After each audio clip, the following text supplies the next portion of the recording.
Le marketing qui atteint le plus efficacement sa cible de nos jours est le marketing de contenu. Il s'agit d'une méthode où l'on change d'approche afin d'offrir des conseils plutôt que de parler de son entreprise. Ainsi, la stratégie n'est plus de faire la promotion de ses produits, mais plutôt d'obtenir la confiance des clients. C'est bien connu, les consommateurs aiment qu'un contenu les aide à prendre des décisions éclairées.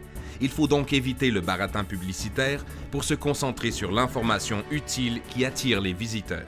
Exposer les avantages et les désavantages d'un produit ou service est donc une approche journalistique sur laquelle repose le marketing de contenu. Pour cela, l'entreprise doit d'abord établir le profil des acheteurs. Il faut connaître le client. Il est donc nécessaire de procéder à un remue-ménage sur les questions que les clients potentiels se posent avant de visiter un site web. Il faut en effet comprendre la manière dont les clients se renseignent, analyser leur processus d'achat qui est en 3 étapes. La prise de conscience, là où ils déterminent le besoin, le problème. L'évaluation, là où ils cherchent des produits. Et la prise de décision, là où sont les facteurs qui déterminent l'achat.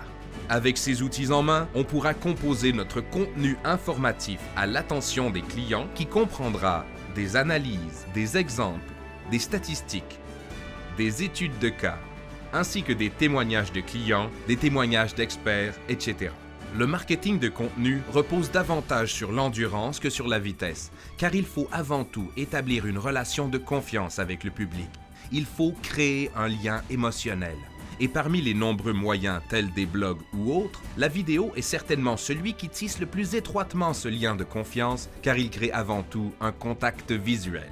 Lorsqu'on s'engage à devenir le conseiller le plus fiable du secteur, on attire l'intérêt, puis la loyauté et enfin les clients.